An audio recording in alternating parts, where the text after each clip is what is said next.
Vatican voice എന്ന ഈ പ്രോഗ്രാമിലേക്ക് എല്ലാവരെയും ഹാർദമായി ഞാൻ സ്വാഗതം ചെയ്യുന്നു. പരിശുദ്ധ പിതാവ് ഫ്രാൻസിസ് മാർപ്പാപ്പയുടെ സന്ദേശങ്ങളാണ് ഈ പ്രോഗ്രാമിലൂടെ നാം അവതരിപ്പിച്ചു കൊണ്ടിരിക്കുന്നത്. അദ്ദേഹം നടത്തുന്ന ഓരോ ആഴ്ചയിലെയും പ്രസംഗങ്ങളിൽ നിന്ന് തിരഞ്ഞെടുക്കപ്പെട്ടവ, വലിയ ഔദ്യോഗികമായ പ്രബോധനങ്ങൾ നടത്തുമ്പോൾ അതിൻ്റെ സംക്ഷിപ്തം, മാർപ്പാപ്പ നൽകുന്ന സന്ദേശങ്ങൾ വിവിധ ഗ്രൂപ്പുകൾക്ക് അതിൽ നിന്ന് തിരഞ്ഞെടുക്കപ്പെടുന്നവ എന്നിവയാണ് ഈ പ്രോഗ്രാമിലൂടെ മലയാളിയുടെ മുമ്പിൽ അവതരിപ്പിക്കുന്നത്. ഞാൻ ഇന്ന് ഈ സമയം നിങ്ങളുമായി പങ്കുവയ്ക്കുന്നത് അല്പം പഴയ ഒരു പ്രസംഗമാണ്. പക്ഷേ അതൊരു കാലികമാണ്, എല്ലാവർക്കും പ്രസക്തമാണ് എന്ന് തോന്നുന്നത് കൊണ്ടാണ്. കൃത്യം ഡേറ്റ് പറഞ്ഞാൽ ആഗസ്റ്റ് 30 ചൊവ്വാഴ്ച വൈകുന്നേരം ഈ പ്രാവശ്യം മാർപ്പാപ്പ തിരഞ്ഞെടുത്ത കർദിനാളന്മാരോടും കർദിനാൾ സംഘത്തോടുമൊപ്പം പത്രോസിൻ്റെ ദേവാലയത്തിൽ സെൻറ്റ് പീറ്റേഴ്സ് ബസിലിക്കായിൽ നടത്തിയ കുർബാന മധ്യേ നടത്തിയ പ്രസംഗമാണ് ഞാൻ നിങ്ങളോട് പറയുന്നത്. മാർപ്പാപ്പ അവിടെ മുഖ്യമായും പറഞ്ഞത്, പ്രത്യേകം തിരഞ്ഞെടുക്കപ്പെട്ടവരാണല്ലോ കർദിനാളന്മാർ, ലോകത്തിൻ്റെ വിവിധ ഭാഗങ്ങളിൽ നിന്ന് സഭയുടെ പ്രതിനിധികളായി തീരേണ്ട വ്യക്തികളാണവർ. സഭയിൽ പ്രേക്ഷിതനായിരിക്കുക എന്നതിൻ്റെ അർത്ഥം മാർപ്പാപ്പ ഈ പ്രസംഗത്തിൽ വിചിന്തനം ചെയ്തു എന്ന് പറയാവുന്നതാണ്. അതെന്താണ്? ദൈവപദ്ധതിക്ക് മുന്നിൽ അതിശയം കൂറുന്നവൻ ആ ചൈതന്യത്തിൽ സഭയെ തീവ്രമായി സ്നേഹിക്കുകയും പരിശുദ്ധാത്മാവ് എവിടേക്കാണോ എങ്ങനെയാണോ തിരഞ്ഞെടുക്കുന്നത് ആ ശുശ്രൂഷയ്ക്കായി നിലകൊള്ളുകയും ചെയ്യുന്ന ആളാണ് പ്രേക്ഷിതൻ എന്ന് മാർപ്പാപ്പ പറഞ്ഞു. അത് മനോഹരമാണ്. അത് എല്ലാവർക്കും ബാധകമാണ്, കർദിനാളന്മാർക്ക് മാത്രമല്ല, സഭയിൽ അംഗമായിരിക്കുന്ന എല്ലാവരെയും സംബന്ധിച്ചിടത്തോളം അത് പ്രധാനമാണ്. എന്താണ്? ദൈവപദ്ധതിക്ക് മുമ്പിൽ നമ്മൾ അതിശയം കൂറുന്നവരായിരിക്കണം. ഈശോ പറഞ്ഞൊരു വാചകം നിങ്ങൾ ഓർക്കുന്നത് നല്ലതാണ്. ഈ ശിശുവിനെ പോലെ ഉള്ളവർക്കാണ് ദൈവരാജ്യം എന്ന് ഈശോ പല പ്രാവശ്യം പറഞ്ഞിട്ടുണ്ട്. കുഞ്ഞുങ്ങളുടെ ഒരു പ്രകൃതം എല്ലാം കണ്ട് അത്ഭുതം കൂറുകയും അത്ഭുതത്തോടെ ചോദ്യം ചോദിക്കുകയുമാണ്. ഇത് ശിശു സഹജമാണെങ്കിലും എല്ലാവരിലും ഉണ്ടാകേണ്ട ഒരു വികാരമാണ് എന്ന ചിന്തയാണ് മാർപ്പാപ്പ ഈ പ്രസംഗത്തിൽ അവതരിപ്പിച്ചത്. ദൈവ പദ്ധതിക്ക് മുമ്പിൽ നമ്മൾ അതിശയം കൂറുന്നവരായിരിക്കണം. ആ ചൈതന്യത്തിൽ സഭയെ തീവ്രമായി സ്നേഹിക്കുന്നവരായിരിക്കണം. സഭയെ സ്നേഹിക്കുക പ്രധാനപ്പെട്ടതാണ്. പരിശുദ്ധാത്മാവ് എവിടേക്കാണോ എങ്ങനെയാണോ തിരഞ്ഞെടുക്കുന്നത് ആ ശുശ്രൂഷയിൽ ആത്മാർത്ഥമായി സത്യസന്ധമായി തീക്ഷ്ണമായി നിലകൊള്ളുകയും ചെയ്യുക എന്നതാണ് ഒരു പ്രേക്ഷിതൻ എന്ന നിലയിൽ ഒരാളുടെ ചുമതല. അത് കർദിനാളിന് ബാധകമാണ്, സഭയിൽ അംഗമായിരിക്കുന്ന എല്ലാവർക്കും ബാധകമാണ്. ആ കാര്യം ഓർമ്മിപ്പിക്കാനാണ് പരിശുദ്ധ പിതാവ് ഈ പ്രസംഗത്തിൽ ശ്രദ്ധിച്ചത്. അന്നത്തെ വായനയിൽ പ്രധാനമായും അതിശയപ്പെടാനുള്ള 2 ഉദാഹരണങ്ങൾ, 2 വായനകൾ ആണ് നടത്തിയത്. ആ കാര്യം ഇവിടെ മാർപ്പാപ്പ എടുത്തു പറഞ്ഞു. ദൈവത്തിൻ്റെ രക്ഷാകര പദ്ധതിക്ക് മുന്നിൽ പൗലോസ് ലീഹ അത്ഭുതം കൂറുന്നുണ്ട്. നമ്മളത് വായിക്കും. എഫേസ്യർക്കാർക്ക് എഴുതിയ ലേഖനം 1-ാം അധ്യായം 3 മുതൽ 14 വരെയുള്ള വചനങ്ങളിൽ അതാണ് നമ്മൾ കാണുന്നത്. ദൈവത്തിൻ്റെ രക്ഷാകര പദ്ധതിയെക്കുറിച്ച് അത്ഭുതത്തോടെ വിചിന്തനം ചെയ്യുന്ന പൗലോസിൻ്റെ വാക്കുകളാണത്. രണ്ടാമത് നമ്മൾ കാണുന്നത് ഉത്ഥാനം ചെയ്ത ഈശോ ക്രിസ്തു പ്രേക്ഷിത ദൗത്യം ശിഷ്യന്മാർക്ക് നൽകുന്നതാണ്. മത്തായിയുടെ സുവിശേഷത്തിലാണ് നാം ഇത് വായിക്കുന്നത്. മത്തായി ഉൾപ്പെടെ എല്ലാ ശ്ലീഹന്മാരും അത്ഭുതപ്പെട്ടു. മത്തായിയുടെ സുവിശേഷം 28-ാം അധ്യായം 16 മുതൽ 20 വരെയുള്ള വാക്യങ്ങൾ. ഈ 2 ഭാഗങ്ങളാണ് ബൈബിളിൽ നിന്ന് അന്ന് കുർബാനയ്ക്ക് വായിച്ചത്. അത് 2 അതിശയങ്ങൾ ആണ് എന്ന് മാർപ്പാപ്പ പറയുകയാണ്. അത്ഭുതം കൂറുന്ന ശിഷ്യന്മാർ, അവരോട് വലിയൊരു ദൗത്യമാണ് ഏൽപ്പിച്ചത്. കർത്താവിൻ്റെ രക്ഷാകര പദ്ധതിയെക്കുറിച്ച് ധ്യാനിക്കുന്ന പൗലോസ് അത്ഭുതം കൂറുന്ന സംഭവമാണ് എഫേസ്യർ ലേഖനത്തിൽ നാം വായിക്കുന്നത്. ഇത് 2മാണ് മാർപ്പാപ്പ എടുത്തു പറഞ്ഞത്. പരിശുദ്ധാത്മാവിൻ്റെ കാറ്റ് അതിശക്തി ശക്തമായി വീശുന്ന ഈ രണ്ട് മേഖലകളിലേക്ക് നാം പ്രവേശിക്കുകയാണ്. നമുക്ക് പ്രവേശിക്കാം, അതേക്കുറിച്ച് ചിന്തിക്കാമെന്ന് മാർപ്പാപ്പ പറഞ്ഞു. അങ്ങനെ ഇതൊരാഘോഷമാണ്, കർദിനാളന്മാരെ വാഴിച്ച ആഘോഷമാണ്, അതിൻ്റെ ദിവ്യബലിയാണ് നടക്കുന്നത്. ഈ ആഘോഷത്തിൽ നിന്ന്, കർദിനാളന്മാരുടെ ഈ അസംബ്ലിയിൽ നിന്ന്, എല്ലാ കർദിനാളന്മാരും അതിൽ സന്നിഹിതരാണ്. നമുക്ക് സകല ജനതകളിലും കർത്താവിൻ്റെ അത്ഭുതം പ്രഘോഷിക്കാൻ കൂടുതൽ തയ്യാറെടുപ്പോടെ പുറപ്പെടാം. കാരണം ഇതൊരു വലിയ സംഭവമാണല്ലോ അവിടെ നടക്കുന്നത്. എല്ലാ കൊല്ലവും തന്നെ മാർപ്പാപ്പ പുതിയ കർദിനാളന്മാരെ നിയമിക്കുന്നുണ്ട്. പ്രായമായവർ കടന്നു പോകുന്നതോടനുബന്ധിച്ച് അതിൻ്റെ അത്ഭുതപ്പെടാം എന്ന് പറഞ്ഞുകൊണ്ടാണ് മാർപ്പാപ്പ തൻ്റെ പ്രസംഗം സത്യത്തിൽ അതിൻ്റെ മുഖ്യ പ്രമേയത്തിലേക്ക് കടക്കുന്നത്. എഫേസുസുകാർക്ക് എഴുതിയ ലേഖനത്തിൽ അതിൻ്റെ തുടക്കത്തിലെ സ്തുതിഗീതം, ആ സ്തുതിഗീതമാണ് പൗലോസ്ലീഹ അവതരിപ്പിക്കുന്നത്. ചരിത്രത്തിലുള്ള ദൈവത്തിൻ്റെ രക്ഷാകര പദ്ധതിയിൽ അത് ധ്യാനിച്ചുകൊണ്ടാണ് തുടങ്ങുന്നത്. ആ സ്തോത്രഗീതത്തോടെ രക്ഷാകര പദ്ധതിയെപ്പറ്റിയുള്ള അത്ഭുതം കൂറലിലൂടെയാണ് അത് തുടങ്ങുന്നത്. നമുക്ക് ചുറ്റുമുള്ള പ്രപഞ്ച ദൃശ്യത്തിൽ നാം അതിശയം കൂറുന്നത് പോലെ, അതിശയപ്പെട്ട് നിൽക്കുന്നത് പോലെ, ഈ പ്രപഞ്ചം തന്നെ നമുക്ക് എത്രയോ അത്ഭുതകരമായ കാര്യമാണ് ധ്യാനിക്കുകയും ചിന്തിക്കുകയും ചെയ്യുമ്പോൾ. രക്ഷാകര ചരിത്രം ചിന്തിക്കുമ്പോഴും നമ്മൾ അതിശയം കൊണ്ട് നിറയുകയാണ് എന്നാണ് പാപ്പ പറയുന്നത്. പ്രപഞ്ചം നമ്മൾ വീക്ഷിക്കുമ്പോൾ, ധ്യാനിക്കുമ്പോൾ നമ്മൾ അത്ഭുതം കൂറുന്നു. അതുപോലെ തന്നെ രക്ഷാകര ചരിത്രം, ദൈവം ചരിത്രത്തിൽ ഇടപെട്ട് നമ്മളെ രക്ഷിച്ച ചരിത്രം വായിക്കുമ്പോഴും നമ്മൾ അതിശയം കൊണ്ട് നിറയുകയാണ്. പ്രപഞ്ചത്തിലെ എല്ലാ വസ്തുക്കളും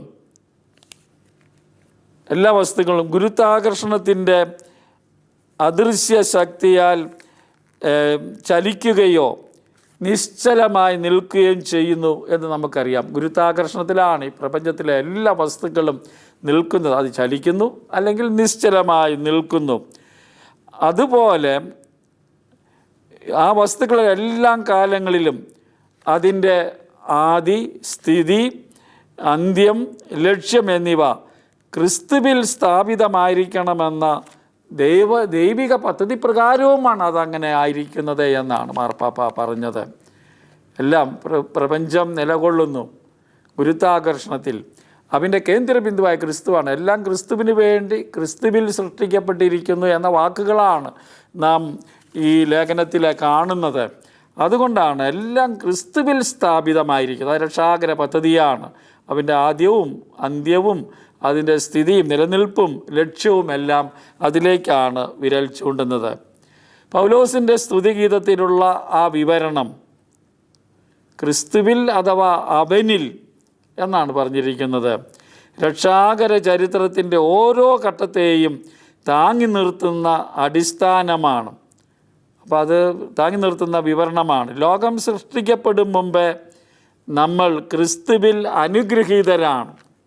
മാർപ്പാപ്പ പറയുന്നു, അവനിൽ നാം വിളിക്കപ്പെടുകയും രക്ഷിക്കപ്പെടുകയും ചെയ്തു. അതാണ് സംഭവിച്ചിരിക്കുന്നത്. സർവസൃഷ്ടിയും അവനിൽ ഐക്യത്തിലേക്ക് പുനർശേഖരിക്കപ്പെടും എന്നാണ്, അല്ലെങ്കിൽ ശേഖരിക്കപ്പെട്ടു കഴിഞ്ഞിരിക്കുന്നു. അടുത്തുള്ളവരും അകലെയുള്ളവരും അവനിൽ ഐക്യത്തിലേക്ക് വന്നിരിക്കുന്നു. ആദ്യമുള്ളവരും അവസാനമുള്ളവരും ഐക്യത്തിലേക്ക് വന്നിരിക്കുന്നു. പരിശുദ്ധാത്മാവിൻ്റെ പ്രവർത്തനത്താൽ ദൈവമഹത്വം പ്രകീർത്തിക്കാൻ എല്ലാവരും നിശ്ചയിക്കപ്പെട്ടവരാണ്. ഇതാണ് പൗലോസ്ലീഹ ആ എഫേസുസുകാർക്ക് എഴുതിയ ലേഖനത്തിൽ നമ്മെ ഓർമ്മിപ്പിക്കുന്നത്. ഈ പദ്ധതിയെപ്പറ്റി ചിന്തിക്കുമ്പോൾ മാർപ്പാപ്പ പറയുകയാണ്, ദൈവത്തെ പുകഴ്ത്തേണ്ടതുണ്ട്. ദൈവത്തെ നമ്മൾ പുകഴ്ത്താൻ കടപ്പെട്ടിരിക്കുന്നു. ദൈവം ചെയ്തതെല്ലാം അംഗീകരിച്ചുകൊണ്ട് പുകഴ്ച, സ്തുതി, ആരാധന, കൃതജ്ഞത നമ്മളെ അർപ്പിക്കാൻ കടപ്പെട്ടിരിക്കുന്നു. മാർപ്പാപ്പ എടുത്തു പറയുന്ന അതിശയത്തിൽ നിന്ന് ഉത്ഭവിക്കുന്ന ഒരു പുകഴ്ചയാണ് വരേണ്ടത്. അല്ലാതെ ശീലമായി വരുന്ന ചില ഒരു പുകഴ്ചയുണ്ട്, ഹൃദയത്തിൽ നിന്ന് വരുന്നില്ല, അങ്ങ് പറഞ്ഞു പോകുന്നു, ഫോർമലായി പറഞ്ഞു പോകുന്നു, ഓട്ടോമാറ്റിക്കായിട്ട് പറഞ്ഞു പോകുന്നത്. അതല്ല ഇവിടെ വേണ്ടത്. അത് നിർബന്ധിക്കുന്ന ഒരു പുകഴ്ചയല്ല വരേണ്ടത്. അതിശയത്തിൽ വേരൂന്നി നിൽക്കുകയും ഹൃദയത്തിൻ്റെയും ആത്മാവിൻ്റെയും അടിസ്ഥാന മനോഭാവത്താൽ പോഷിപ്പിക്കപ്പെടുകയും ചെയ്യുന്ന ഒരു പുകഴ്ച ദൈവത്തിന് കൊടുക്കാൻ നമുക്ക് സാധിക്കണം. മാർപ്പാപ്പ കർദിനാളന്മാരോട് പറഞ്ഞു, എല്ലാവരോടും, കർദിനാൾ സഹോദരന്മാരെ, മെത്രാന്മാരെ, പുരോഹിതരെ, അഭിഷിക്ത വ്യക്തികളെ, ദൈവജനങ്ങളെ, നമ്മോട് ഓരോരുത്തരോടും ഞാൻ ചോദിക്കാൻ ആഗ്രഹിക്കുന്ന ഇതാണ്: നിങ്ങളുടെ അതിശയം എങ്ങനെയുണ്ട്? അതിശയം പെടുന്ന ഒരു മനോഭാവം നിങ്ങൾക്കുണ്ടോ? ഇടയ്ക്കെങ്കിലും നിങ്ങൾ അതിശയം കൂറുന്നുണ്ടോ? അതോ എന്താണ് അർത്ഥമാക്കുന്നത് എന്ന് നിങ്ങൾ മറന്നുപോയോ? അതിശയം കൂറുക എന്ന കാര്യം നിങ്ങൾ മറന്നുപോയോ എന്ന് ചോദിക്കുകയാണ്. പൗലോസിൻ്റെ സ്തുതിഗീതത്തിൻ്റെ മേഖലയിലേക്ക് കടന്നുകൊണ്ട് മാർപ്പാപ്പ പറയുകയാണ്, അതിൻ്റെ അതിശയത്തിൻ്റെ അന്തരീക്ഷം ഇതാണ്. ഹൃദയത്തിൽ നിന്ന് വരുന്ന ഒരു അതിശയം ആണ്, അതിൽ നിന്ന് വരുന്ന ഒരു പുകഴ്ചയാണ്, ആരാധനയാണ് പ്രധാനം. നമ്മൾ സുവിശേഷത്തിൽ കാണുന്ന തീവ്രവും ഹ്രസ്വമായ വിവരണത്തിലേക്ക് ഇനി നമുക്ക് പ്രവേശിക്കാം. ശിഷ്യന്മാരോടൊപ്പം ഗലീലിയിലേക്ക് പോവുക എന്ന വിളിക്ക് ഉത്തരം നൽകിയാൽ നമുക്കെല്ലാവർക്കും നമ്മുടെ പ്രത്യേക ചരിത്രത്തിൽ നമ്മുടേതായ ഒരു ഗലീലി ഉണ്ട് എന്ന് മാർപ്പാപ്പ പറയുന്നു. കർത്താവിൻ്റെ വിളി അനുഭവവേദ്യമായ, നമ്മെ വിളിച്ച കർത്താവിൻ്റെ നോട്ടമറിഞ്ഞ ഗലീലി. ശ്ലീഹന്മാരെ അവിടുന്ന് ആദ്യമായി വിളിച്ചത് ഗലീലിയിലാണല്ലോ.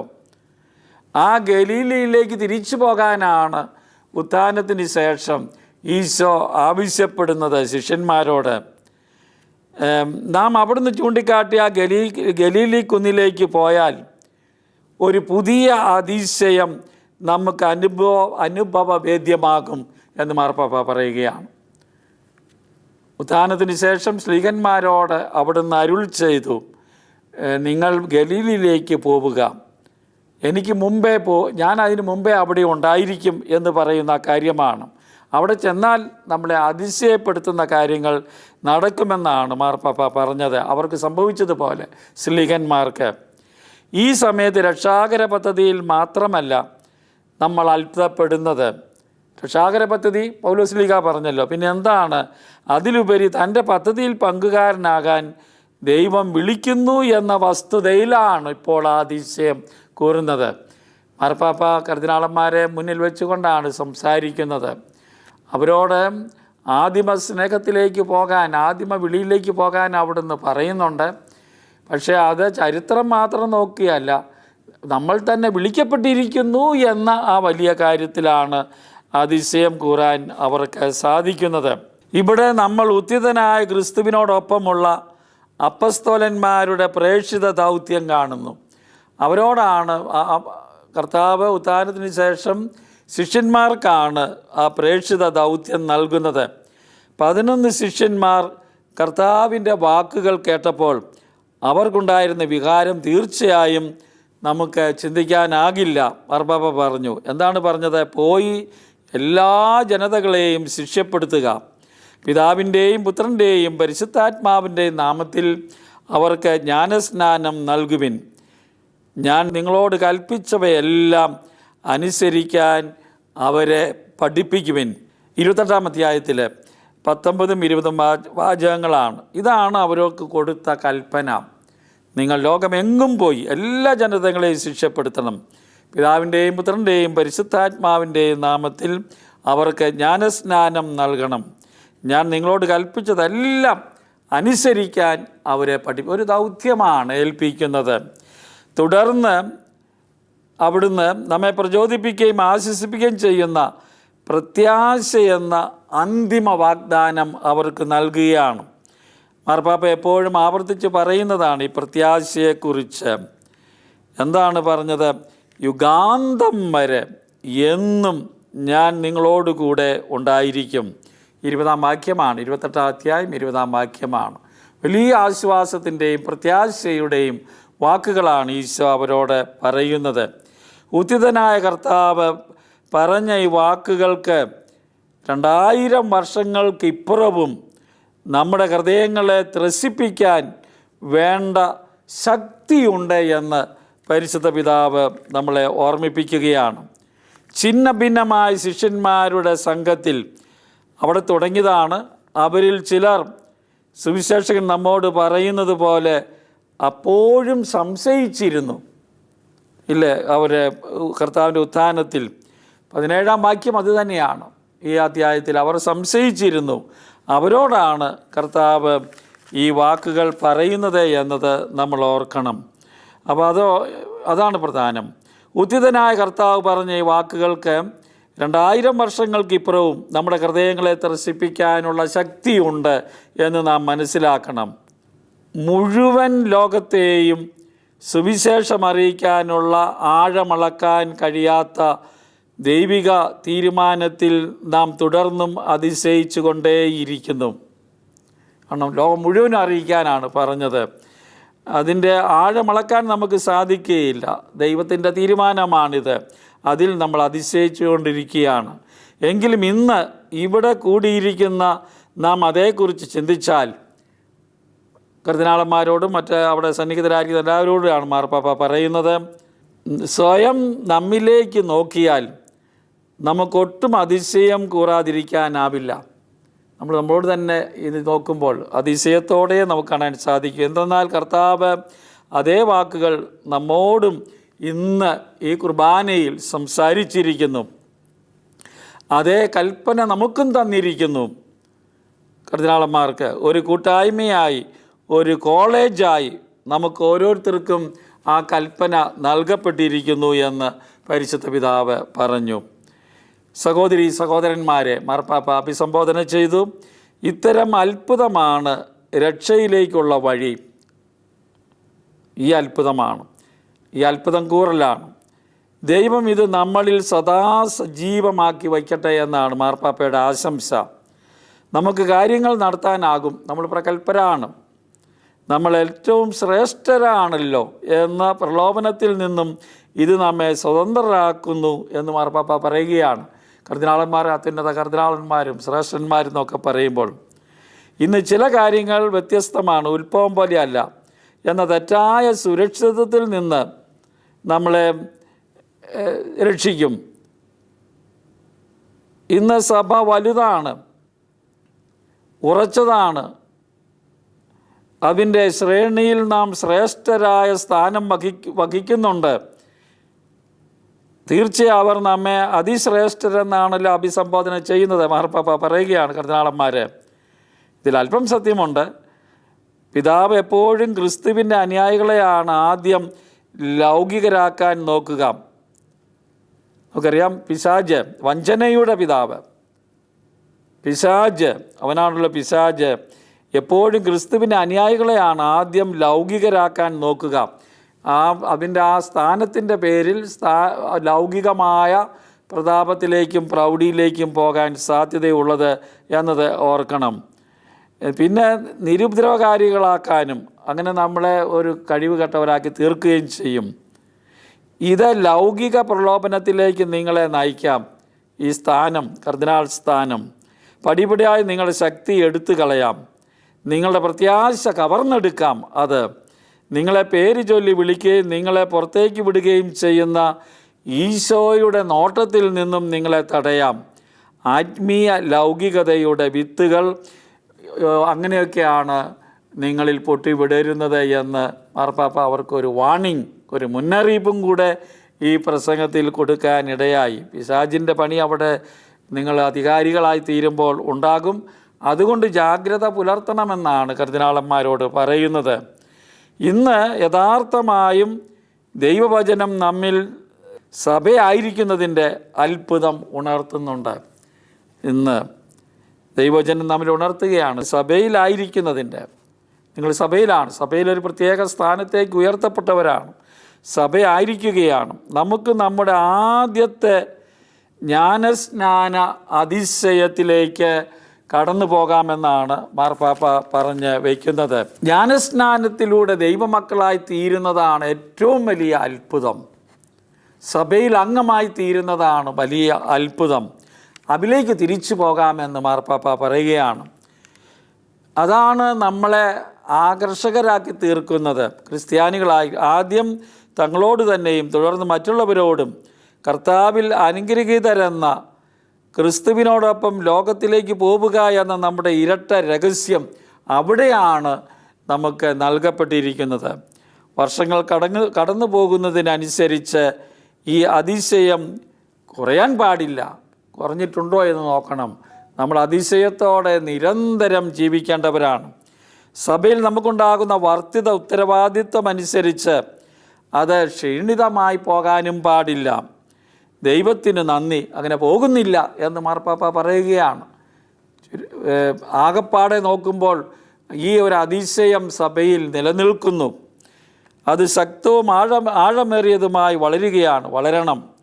പ്രിയ സഹോദരന്മാരെ, കർദിനാളന്മാരുടെ സമൂഹത്തിൽ ഇപ്പോൾ അംഗങ്ങളായിരിക്കുന്ന നിങ്ങളുടെ കാര്യത്തിലും ഇങ്ങനെയാണെന്ന് ഞാൻ വിശ്വസിക്കുന്നു. അതാകട്ടെ എന്ന് ആശംസിക്കുന്നു.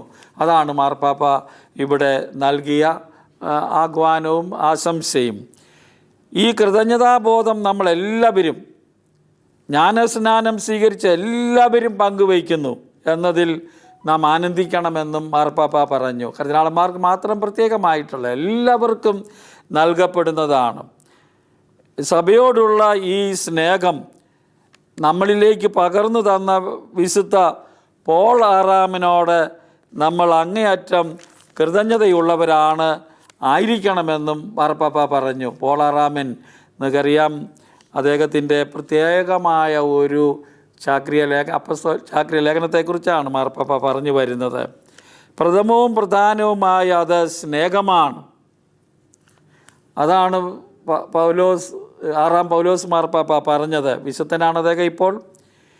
ഈ നിഗൂഢതയിൽ കൃതജ്ഞതാ നിർഭരമായ അതിശയം കൂറലാണ്.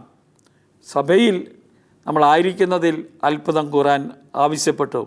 ഈ സഭയിലെ അംഗങ്ങളാവുക എന്ന ദാനത്തിൽ മാത്രമല്ല, ആ ജീവിതത്തിൽ ഭാഗഭാക്കായിരിക്കുന്നതിൽ അത്ഭുതം കൂറാൻ, പങ്കുവയ്ക്കുന്നതിൽ, അവർക്ക് വേണ്ടി കൂട്ടായി ഉത്തരവാദിത്വം വഹിക്കുന്നതിൽ അത്ഭുതം കൂറാൻ പൗലോസ് മാർപ്പാപ്പ നമ്മളെ ആഹ്വാനം ചെയ്തു.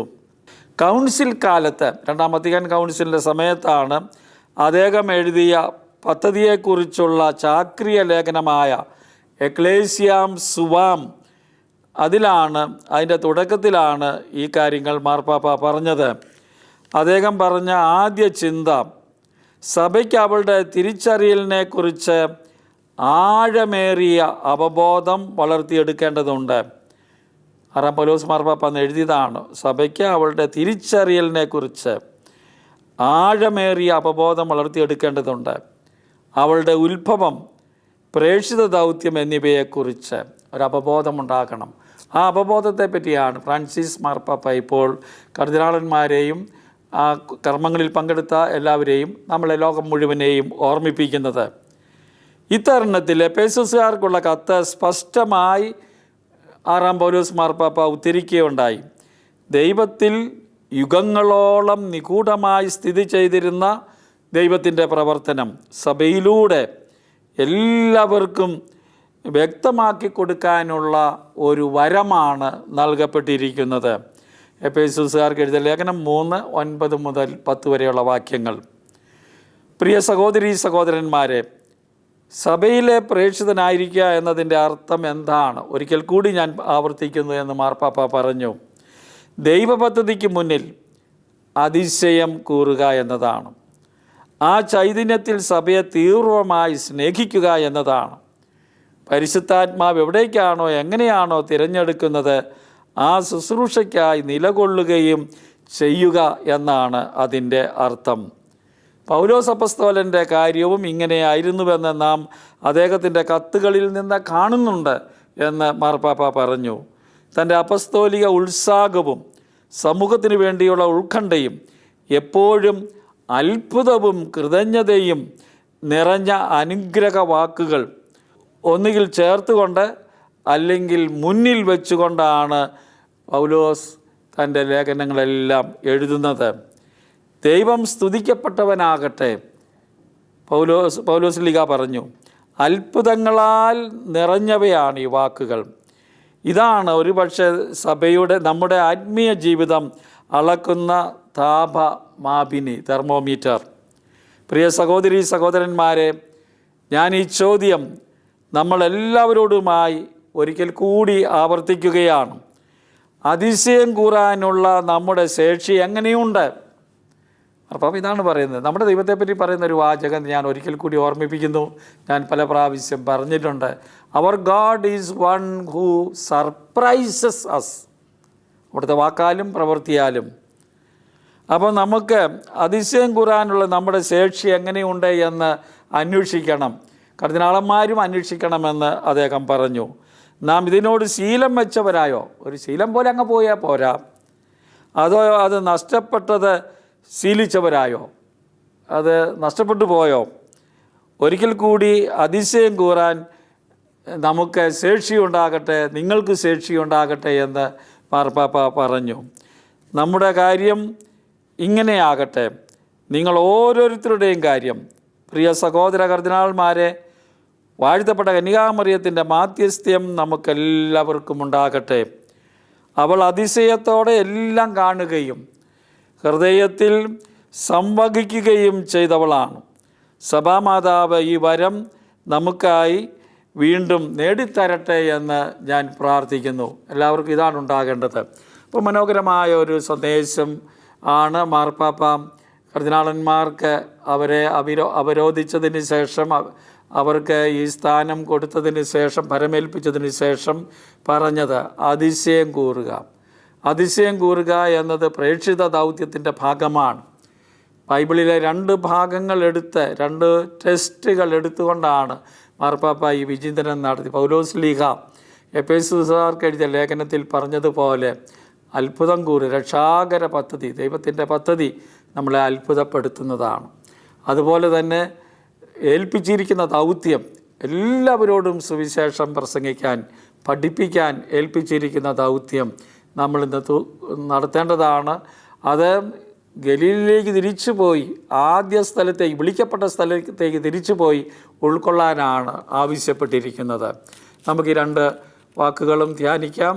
നമുക്കും പ്രധാനപ്പെട്ടതാണ്, എല്ലാവർക്കും പ്രധാനപ്പെട്ട, എല്ലാ ക്രൈസ്തവർക്കും പ്രധാനപ്പെട്ടതാണ് എന്ന് ഓർക്കാം. അത്ഭുതപ്പെട്ട് ദൈവത്തിൻ്റെ പ്രവർത്തനത്തിൻ്റെ മുമ്പിൽ, അത്ഭുതങ്ങളുടെ മുമ്പിൽ നിൽക്കാൻ സാധിക്കട്ടെ.